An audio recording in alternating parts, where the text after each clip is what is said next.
Welcome to the AZ Opportunity Podcast, a production of the Arizona Board of Regents where we explore the people, ideas, and institutions shaping Arizona's future. Today, we're going to be joined by Regent Jessica Pacheco of the Arizona Board of Regents. Regent Pacheco has been a key voice in workforce development, innovation, and the long-term success of our state's public universities. We'll chat with her about everything from talent and research to athletics to the unique strengths of each of the universities, including ASU, NAU, and the U of A. We'll also get to know a little bit about the person behind the title.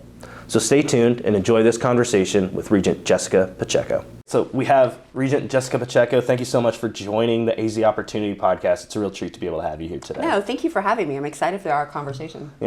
I'm really looking forward to diving into the work of the Board of Regents, what you do. But I want to start out for our listeners that may not know you yet, if you could just provide a little bit of your background and what led you to serve on the Arizona Board of Regents. Thank you for that. I appreciate it, Nick. So I'm originally from Brazil. I moved here when I was 15, and I finished high school in Tucson and went to the University of Arizona. And I came to Phoenix with a bus pass and a bicycle and about $87 in my bank account. And I say that because really Arizona is a place where you can come from anywhere and go everywhere. And because of that, I fell in love with the state. And I was very fortunate to be able to go to work for the state's largest investor-owned utility company, and I worked there for 25 years. And during that 25-year process, I was able to really get to know the state well, and its leaders and its pioneers, its innovators, its disruptors, and I am so grateful for that because I've learned so much. And it was through that process that I was asked to serve on the Arizona Board of Regents by Governor Doug Ducey. To be very honest, when I was initially asked, I had no idea what the Board of Regents was. I was not really tied in. I've always been very passionate around education because I really do think it is a great equalizer, and we are one of the few countries in the world that really value it as we do and use it as a way to really propel ourselves into whatever stratosphere we want to go to. Mm-hmm. And so in my service thus far in the board, I've been just completely in awe of what our higher education institutions do for the state, and quite frankly, how complex they are. Like, they are really small cities. They're economic development drivers. They are an incredible asset to our state. And one of the things that I'd really like to leave our listeners with today is that they are here to be of service to you. Regardless of who you are in the community, there is just so much opportunity there, and we really need to showcase the incredible talent that we have here in Arizona. Yeah, and I'm excited to explore that, the talent, the partnerships within the workforce and how our universities are really shaping the economic growth for our universities. But I want to stick on your leadership a little bit because you grew up in Tucson, or you graduated high school in Tucson, like you said, and now you are one of those leaders and disruptors that you just pointed to. 25 years of service in the utility industry and now serving on the Board of Regents. You are one of those folks that are really shaping the future of Arizona. And so I'm wondering how you think about your leadership style and what you bring to the board when it comes to that, as well as decision making for, how do we help our public institutions, our public universities take the next step to be able to meet the needs of the future of Arizona? A couple things on leadership style. I really do believe we are only as good as our teams are.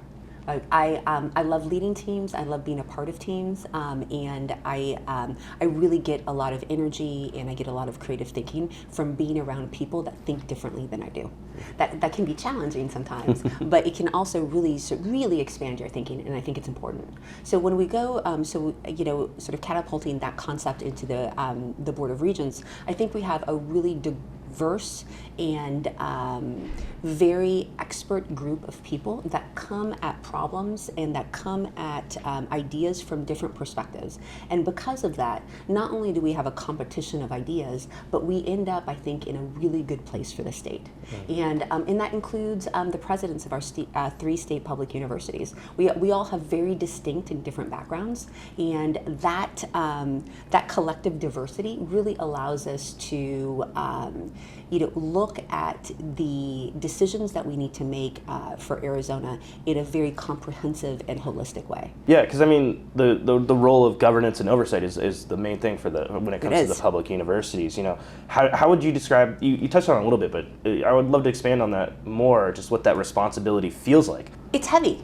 Yeah. And so I think all of us regents, including the student regents, as we get to know the universities and the problem sets and the decisions that we need to make in order to steward and safeguard the incredible investment that Arizona has made in its public institutions since their inception. Mm-hmm. We're talking about hundreds of billions of dollars, and we all feel, I think, a very significant level of obligation and responsibility to make the very best decisions that we're able to with today's information. One of the challenges that we face, particularly in the era that we're in right now, things are changing so quickly. Mm-hmm. Needs are changing quickly. The tools that we have to address those needs are changing quickly, and we have governance over very large institutions that can at times have bureaucratic process, appropriately so, mm-hmm. right, to mitigate risk and to ensure that we are being thoughtful about how we make certain decisions. But we're living in this hyperscale, if you will, world that moves 12 times as fast. And so we're fortunate to have the leadership that we have within the president's offices at all three universities, because they recognize that. And they're really sort of empowering their people and delegating their people to be able to move quickly. But it is hard. I mean, today's world is changing so very quickly. And so from a regent standpoint, going back to our responsibility and obligation is to ensure that we're allowing the flexibility that they need and that we have the oversight and governance, particularly as we're looking at risk management mm-hmm. and risk oversight. That's great, I think, perspective for where we're going to go next in this conversation, because I think a big part of what the universities do for Arizona is develop the skilled workforce. That, right, it's training the next generation of leaders and laborers to be able to go out there and match the needs of what the changing landscape and ecosystems are needing. And so one of the things that I think you've kind of become famous for the phrase of is talent is the new currency. I hear it when we're at the board meetings. I hear it when you're around here at the office, and that's a really interesting phrase to me. And so I'm wondering if you can kind of expand on what does that phrase mean to you, that talent is the new currency? Well, let me tell you a story.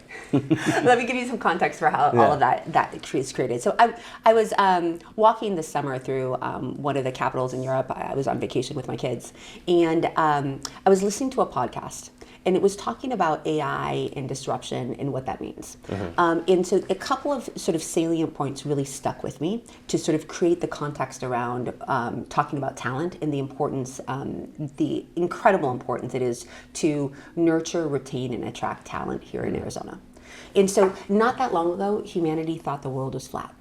Right? It's true. And so when humanity thought the world was flat, we didn't know the questions to ask. Mm-hmm. Not because we weren't intelligent enough to ask the questions, but our paradigm was such that we didn't even understand what the horizon meant, right? Mm-hmm. And then we step into when we electrified the world, humanity did the unthinkable. It bought time. The one resource mm-hmm. that you can't replicate. Yeah. We replicated it. And so we took the workday, or we took productive time from 8 to 12 hours, depending on where you were in the world, to 24. It was incredible. Yeah.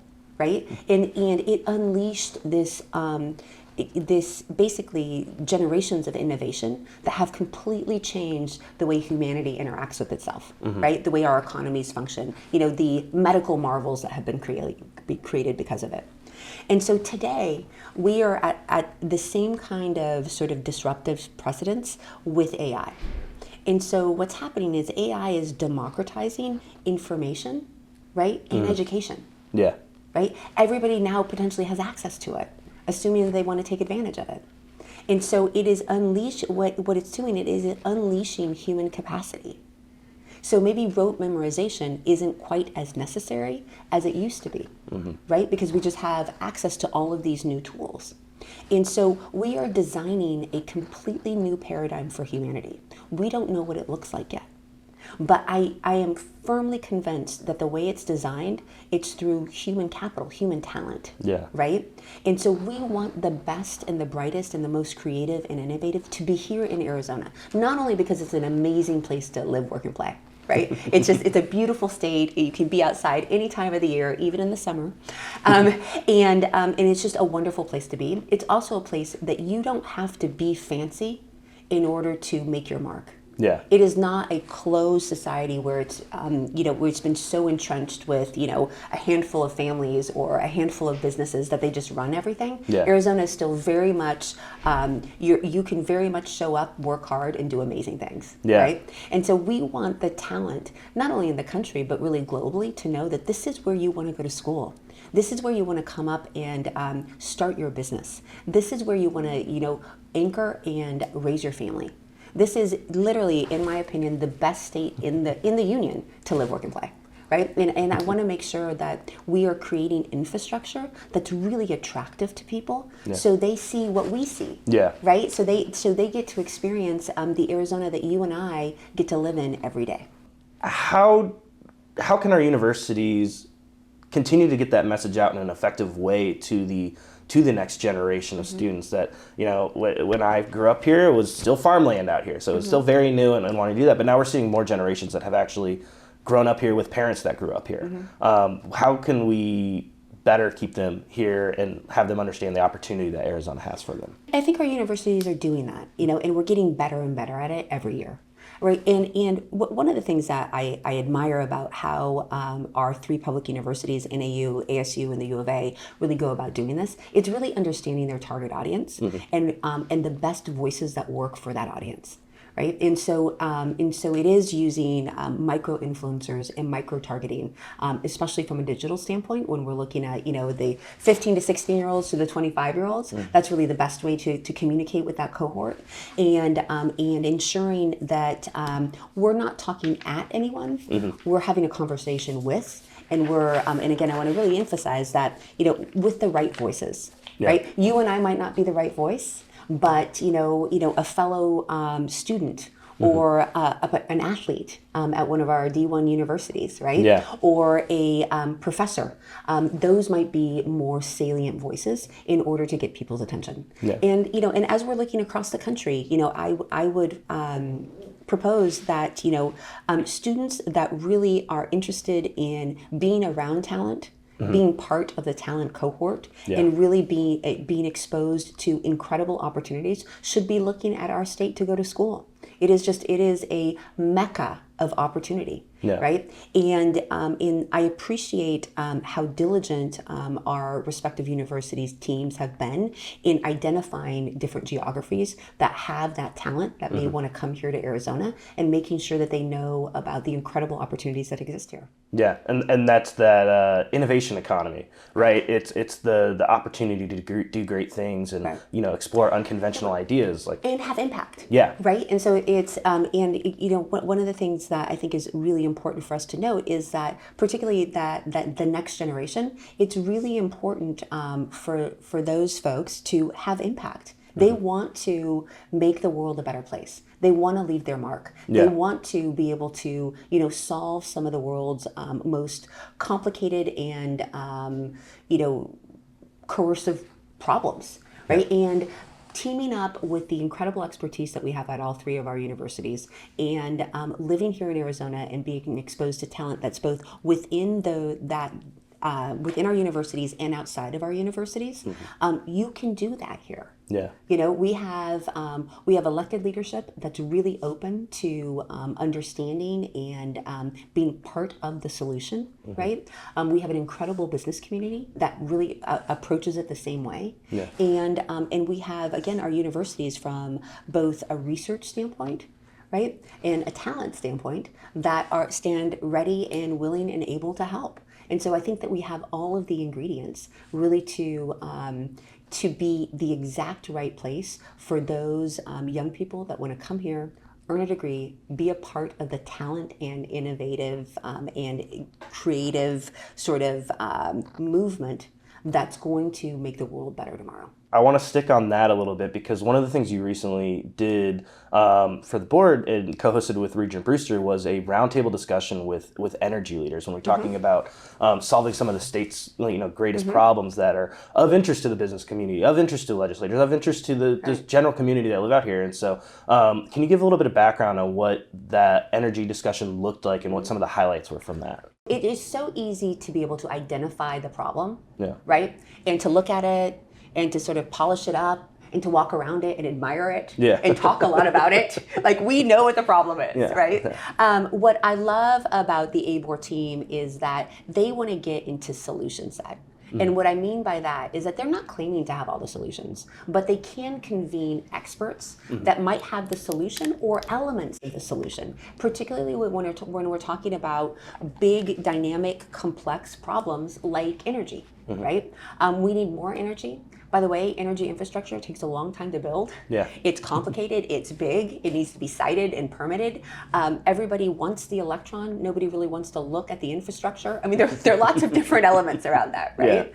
Yeah. And then we have a need from an economic standpoint to have a lot more electrons on the system right now. Not in 2, 5, 8, 10 years, but yesterday, right? And we have, part of our economy that really needs that.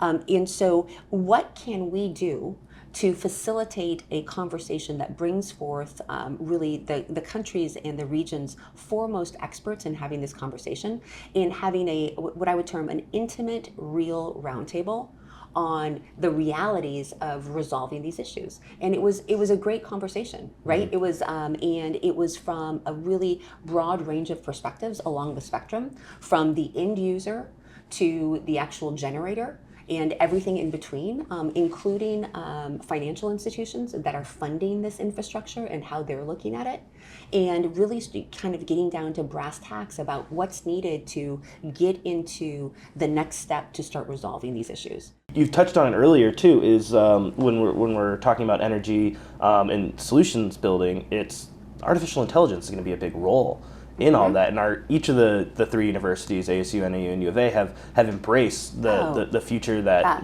it's going to have AI in it. I kind of want to talk about the intersection of that energy discussion and AI, because how do the universities responsibly do that? So AI is new. Yeah. Right? Or it's not new, but the way people are using it today is new, right? And it is all over the news all the time.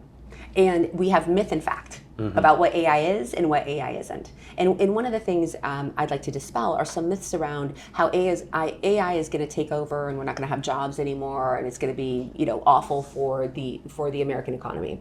I don't believe that.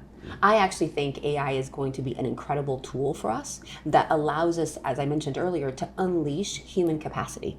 So instead of spending 8 hours researching something, I have that research at my fingertips, so I can start thinking about how I can apply that research to solve the problem. Yeah. Right? Or I can take that research and bring it to you, and we can have a really dynamic conversation about what this means for the future of Arizona and the country.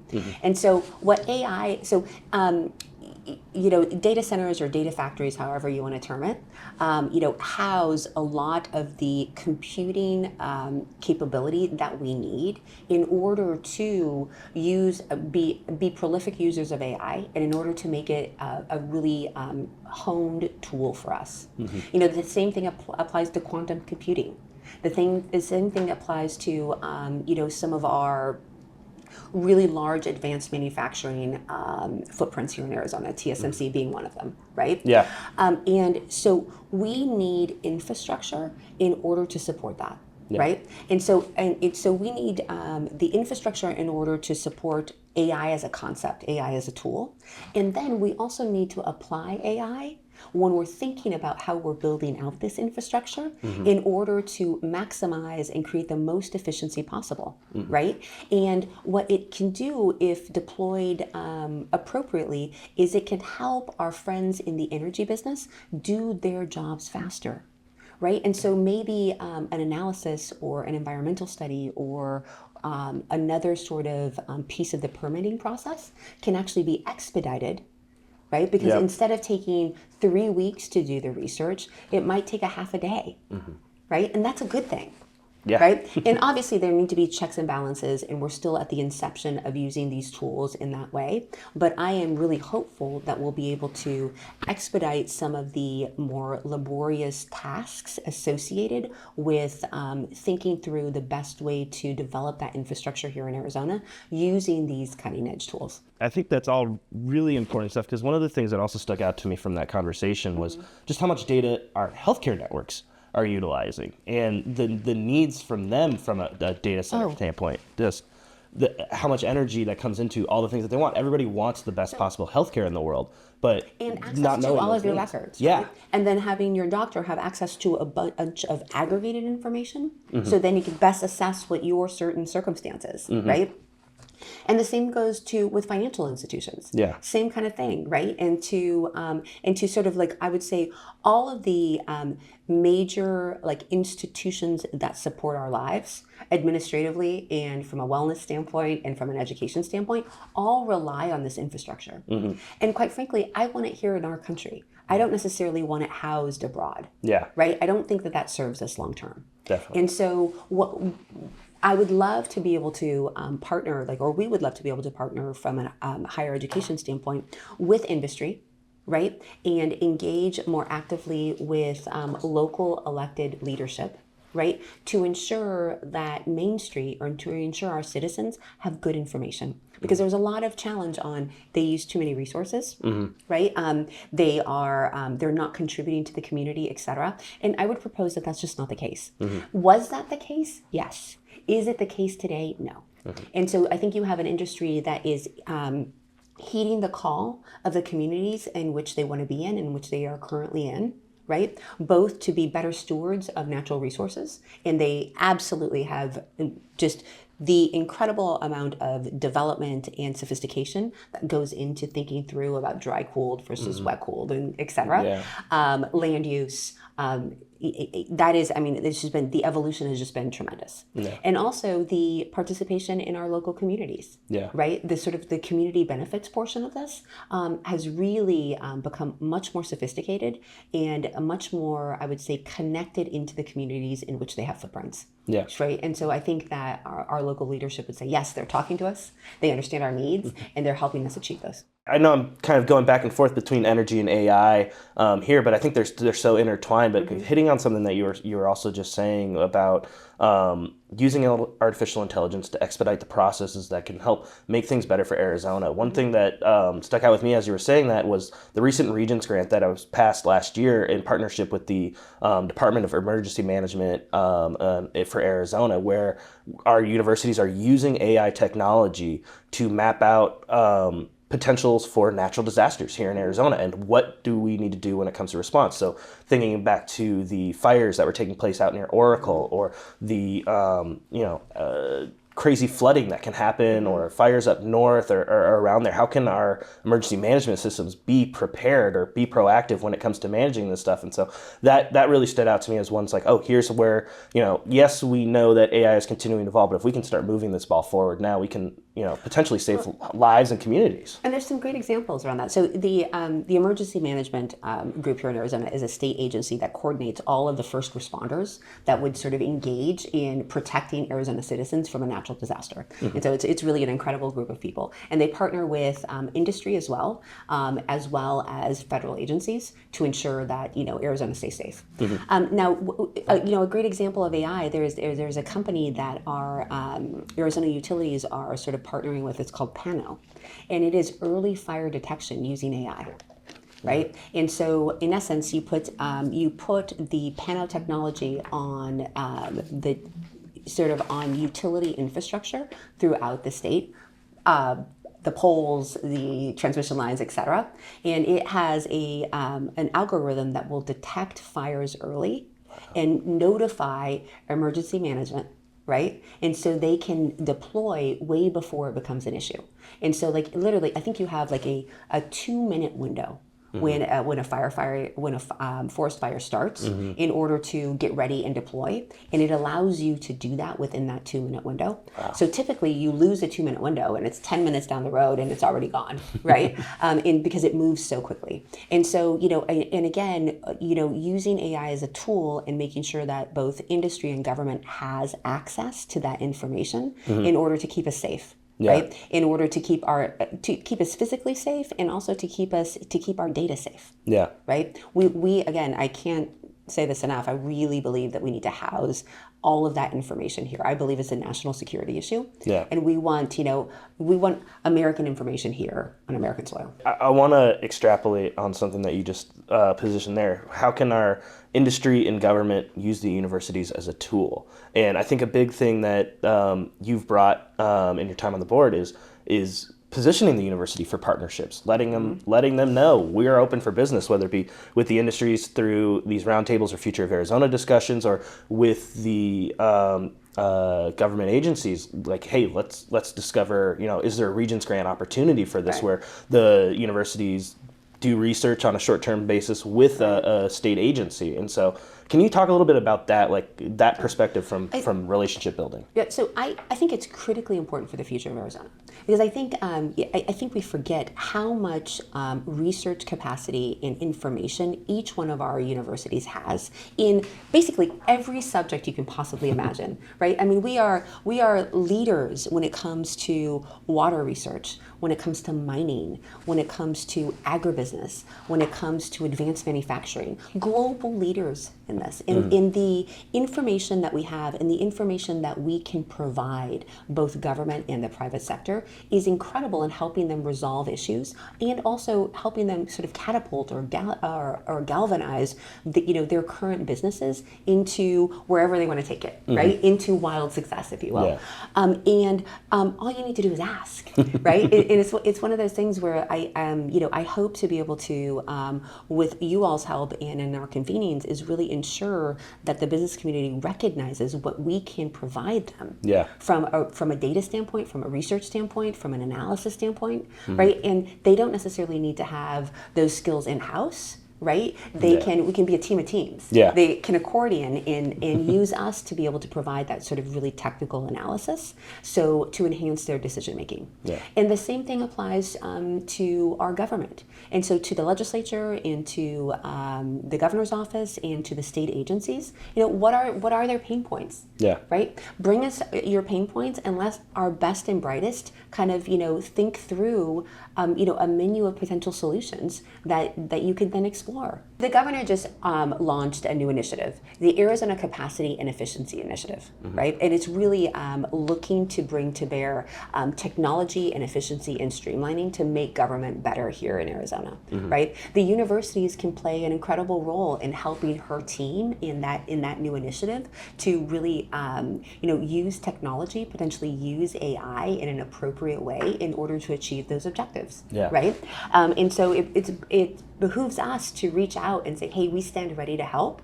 If we can, provide manpower or intelligence or research or analytics, whatever it might be, to be able to expand the capacity of that team in that office, right? We're not supplanting them. Yeah. We're taking their lead. But we really hopefully are able to create a dynamic back office, right? To allow them to do their job better, bigger, faster, and more effectively. We're state assets, right? The universities are already funded by the state. Got to be benefiting the state. And I think through everything that you were just saying there, we're open for business and we're here to help. Right. Closed mouth doesn't get fed, right? That's exactly right. And that applies to all of our municipal partners as well. Yeah. Right? They all have potential challenges that we can help bring solutions forward to.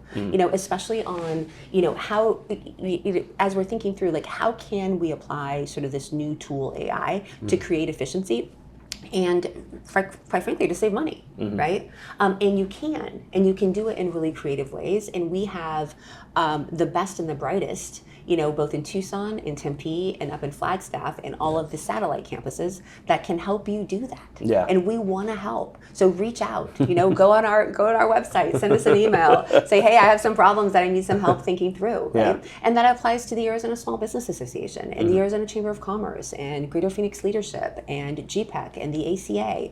Those are all organizations that are hubs for business, right? And understand the sort of different pain points and the needs that the business community has, and we stand ready to partner with every single one of them in order to, not only to showcase our talent, but really to be able to resolve and solve some of these challenges faster and better. I want to highlight each of those best and brightest from the different campuses on our universities and spend a little bit of time talking about what makes each of them unique, because Arizona has just the one public university system, and we have the three public universities here of ASU, NAU, and U of A, and what is very clear is it's not a one-size-fits-all approach. It's each university campus has its own approach and contributions towards developing the workforce, developing talent, bringing innovations there. So I want to hit on each one of them, and starting with ASU because I love alphabetical order.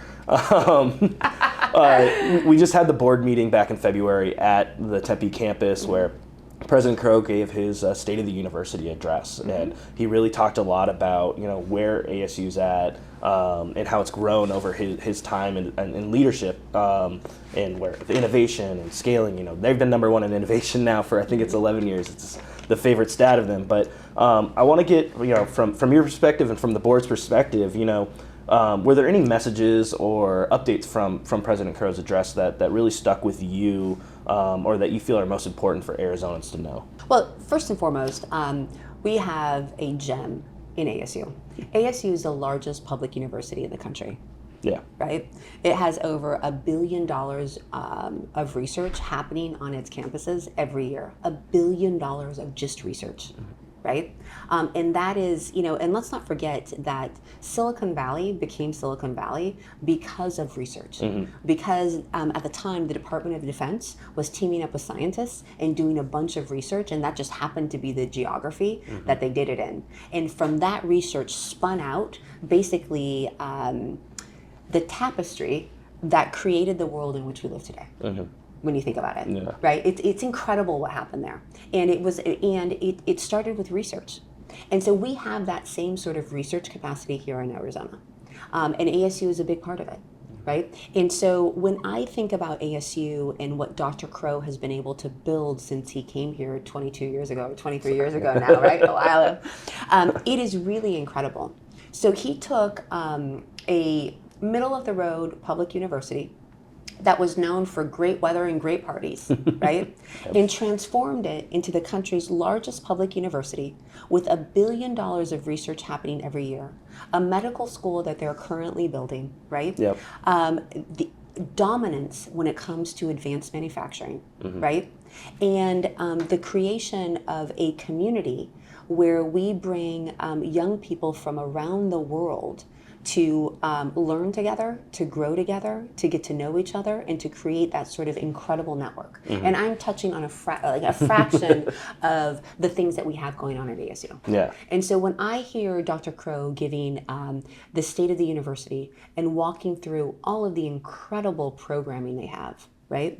All of the, from an academic standpoint, it's just unbelievable. From an arts standpoint, what the museums there are doing, it's just, it's awe-inspiring, right? And then I want to briefly touch on athletics, right? We have an athletic director that took a program that was okay. It would have its moments. It would have its moments, and catapulted it, right? Into center stage with the conference that we're in, with a coach that's a household name, with a football coach that's now a household name in Arizona and quite frankly and beyond, that has created a culture that every single football game with 50,000 seats is sold out and people are waiting and watching on the outside. And if you go to one of those games, the sense of community and energy and enthusiasm and people just so happy to be there, right? In Tempe and cheering on ASU, it's incredible. Right? And so and all of those pieces fit together to create the impact that ASU has in Arizona. They are a driving economic engine. They produce more engineers than any other school in the country.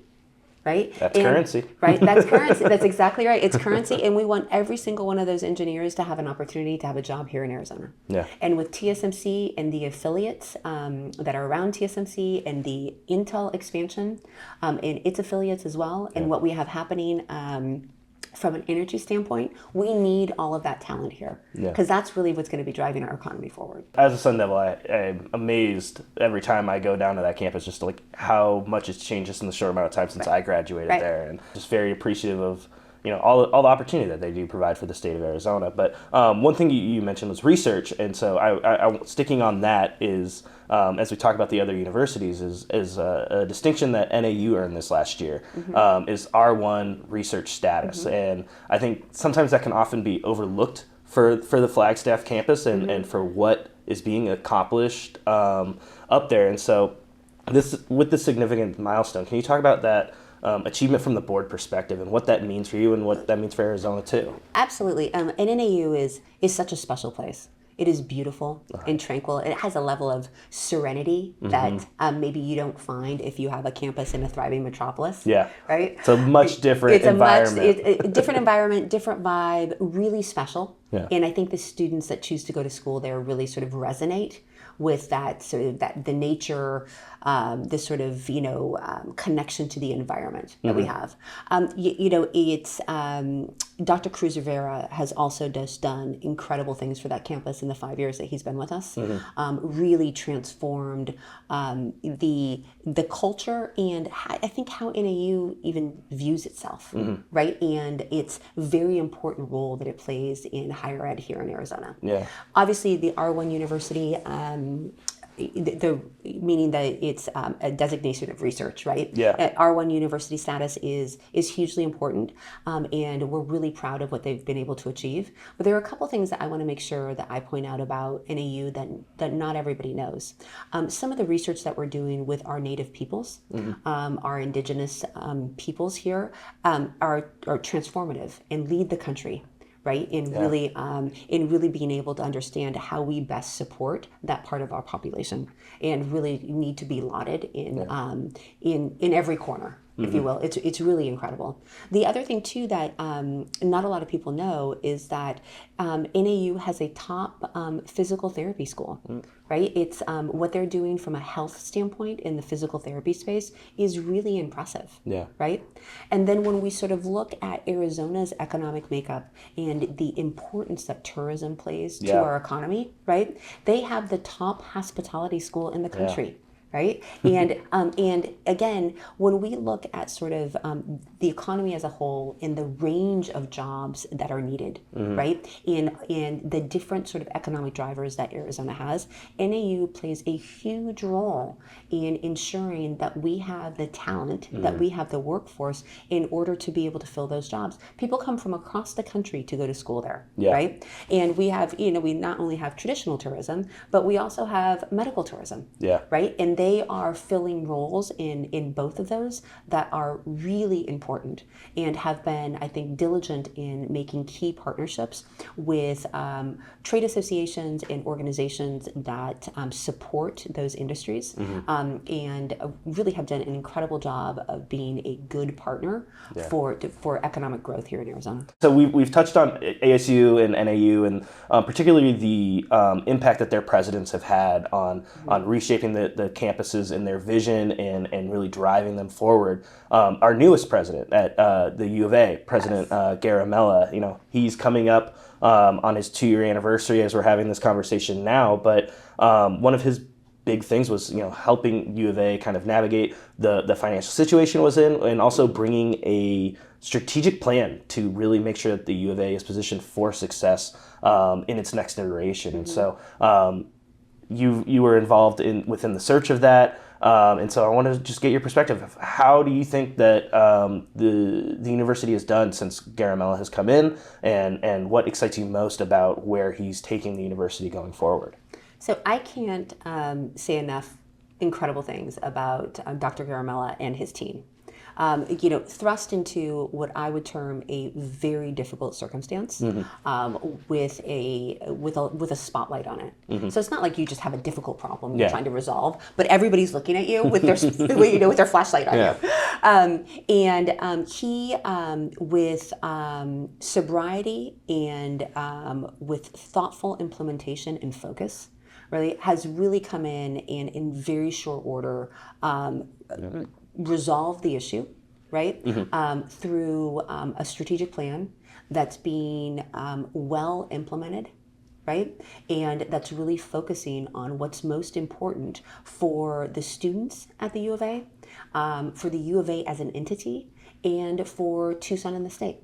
And my hat is off to him and his team. As our land-grant university, what he's doing in agribusiness and what he's doing in mining and sustainability and overlaying technology, right, to really sort of, catapult those industries into tomorrow is incredible. Yeah.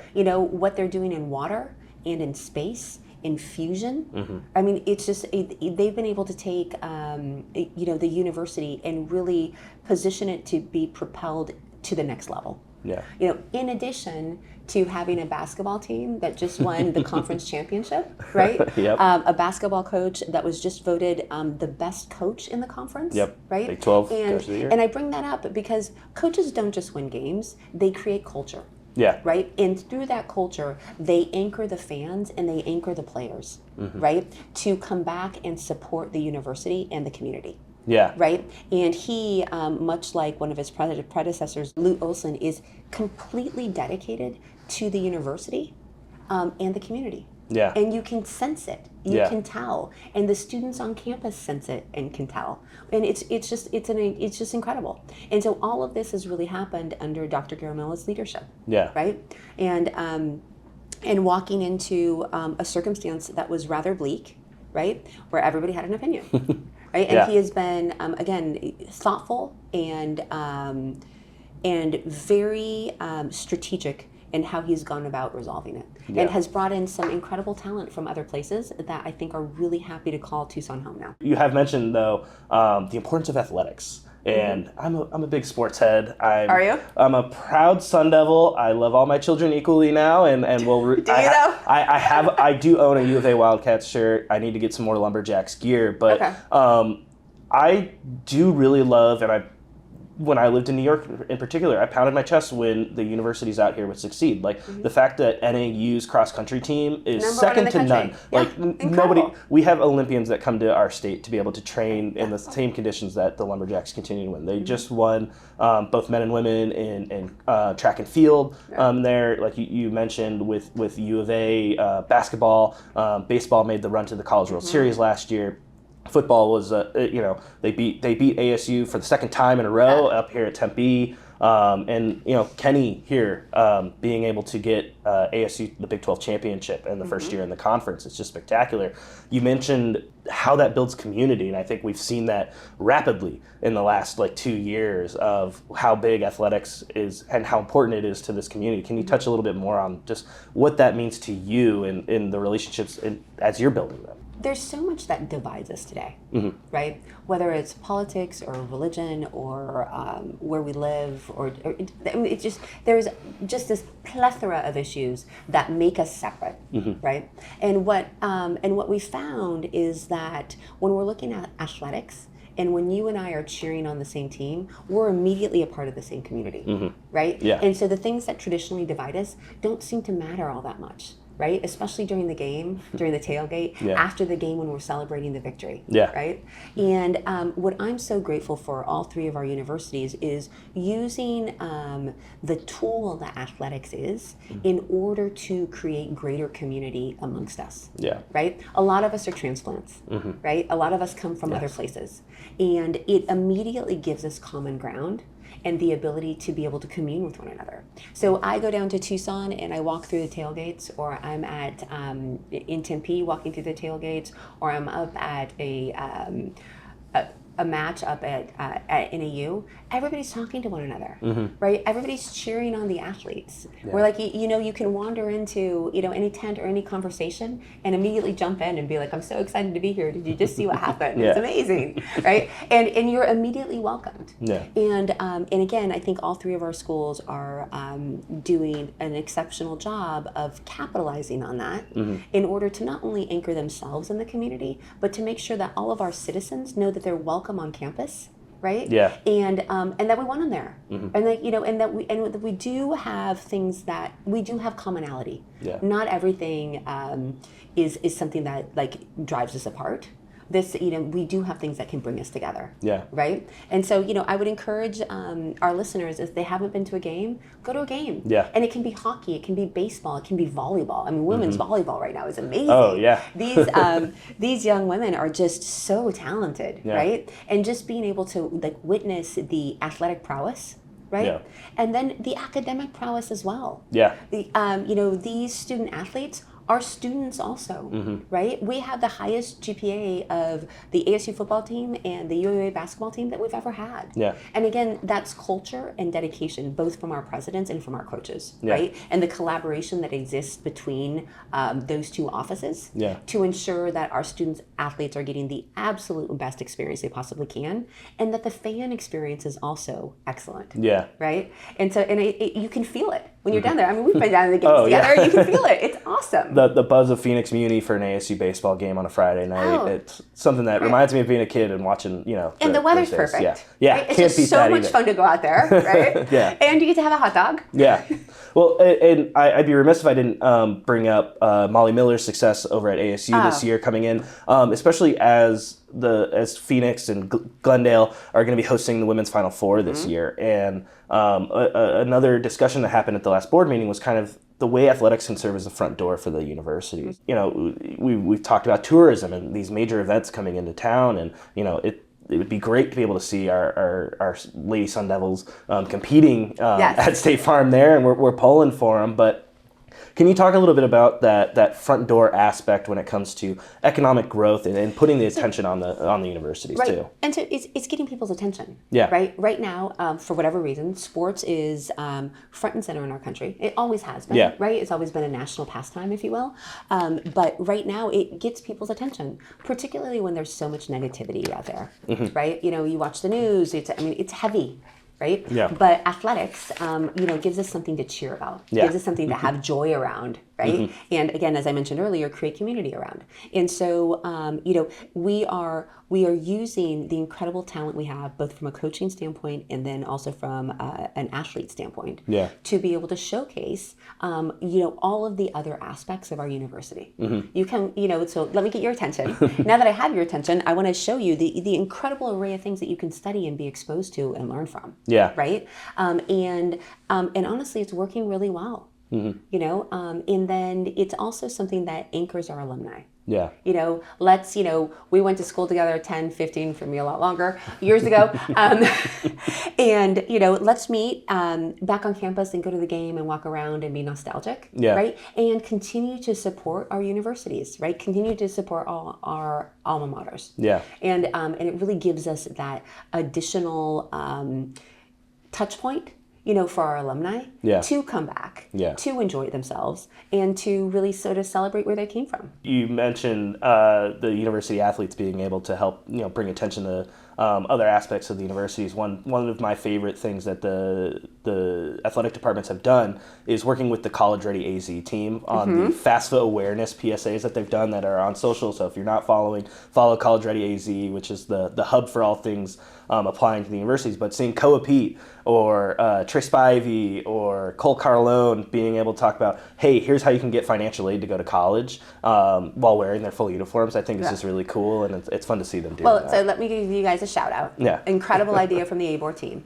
Right, because these personalities are big, not only in our state but sort of nationally, right, and they're compelling, right, and our target audience really looks up to them. So talk about finding the right voice when we were talking about that earlier. It matters, right? The campaign that you launched in order to make sure that people here in Arizona understand all of the opportunities they have to be able to pay for college, how it works, how easy it is to apply, where you can go for help if you need help in applying or getting more information, right? And having those particular voices, our student athletes, talking to their peer set, saying, hey, make sure that you're doing all of this so you can join me at the U of A or ASU or NAU, right? We want to have you here with us.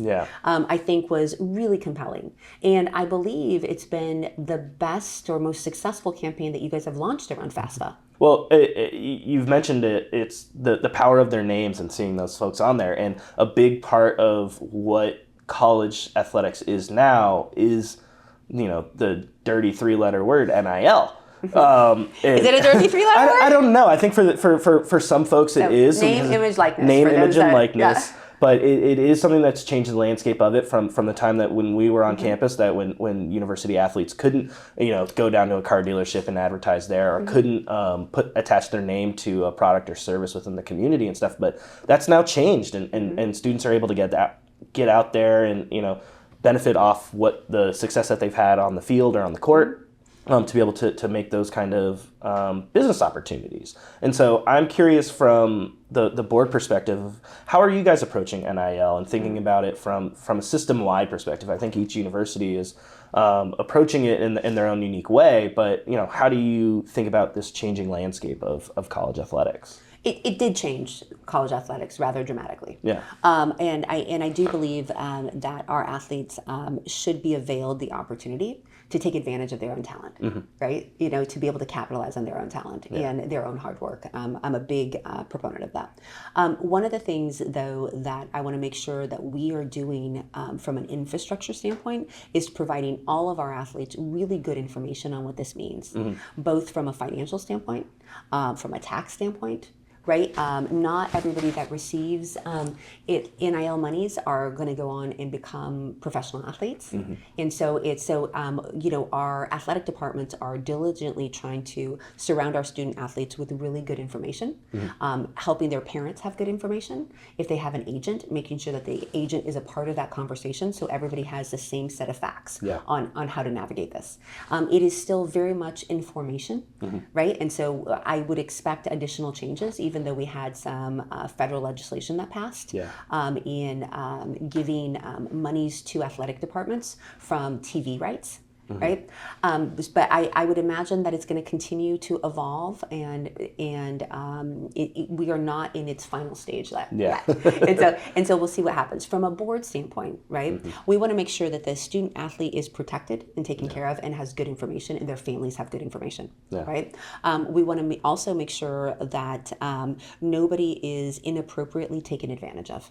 Right, everybody understands the rules that currently govern NIL and how that works, and that we are using it as a tool to help our student athletes, not have them inadvertently get into challenges with the IRS or whatever it might be, because those are serious issues. And and then also the portal is a piece of this. Right, and that's in my opinion, that is a complicating factor here, particularly when we want our students athletes to have the student experience as well, right? And so I think that also is information.